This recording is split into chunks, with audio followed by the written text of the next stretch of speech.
Ça fait très longtemps que j'attends de venir à Maurice parce que sur Internet, depuis des années, je reçois plein de messages de jeunes fans de l'île Maurice qui me demandent c'est quand que tu viens, c'est quand que tu viens. Et puis j'étais content de leur répondre j'arrive. Voilà. Il y avait plein de Mauriciens dans ma cité et c'est la raison pour laquelle je n'ai pas ramené mon passeport et que je suis arrivé en retard.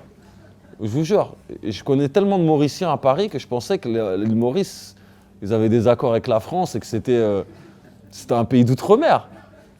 Et quand je suis arrivé, je leur ai donné ma carte d'identité, ils ont dit non, Maurice, c'est pas la France, hein, tu rentres pas dans le pays. Donc du coup, on a eu de la chance et les autorités mauriciennes ont été très conciliantes, ils nous ont permis d'entrer avec un visa, donc je les remercie énormément. Pour la musique, elle est là depuis toujours, je pense que je suis né avec. Je suis issu d'une famille de musiciens, on est 7 enfants, on fait tous de la musique chez moi. On joue tous d'un instrument et puis la musique m'est venue comme ça naturellement. Mon père m'a inscrit à l'école de musique à l'âge de 6 ans et j'ai poursuivi et puis voilà, c'est ma passion, quoi. C'est en moi depuis toujours. J'aime tous les métiers artistiques, voilà. Tous les métiers où on doit créer et où on doit se prêter au jeu et puis j'adore ça. Moi, je crois qu'un de mes rêves serait de monter sur scène et de faire un one-man show. Voilà.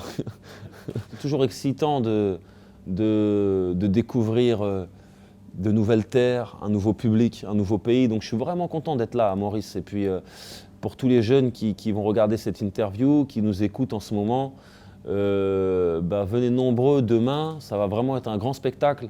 C'est ma première à Maurice et puis je compte bien marquer les esprits. Voilà. J'ai l'impression que les jeunes se retrouvent dans ce que je dis et puis aiment mes paroles parce qu'il y a souvent un message d'espoir et puis il y a toujours ce petit... en fait, il y a ce petit truc positif qui t'aide à avancer, voilà, dans mes textes. Il y a une chanson de Jacques Brel que j'adore qui s'appelle « L'inaccessible étoile ». Et puis j'ai l'impression que même arrivé à mes fins, je suis toujours à la recherche de cette inaccessible étoile.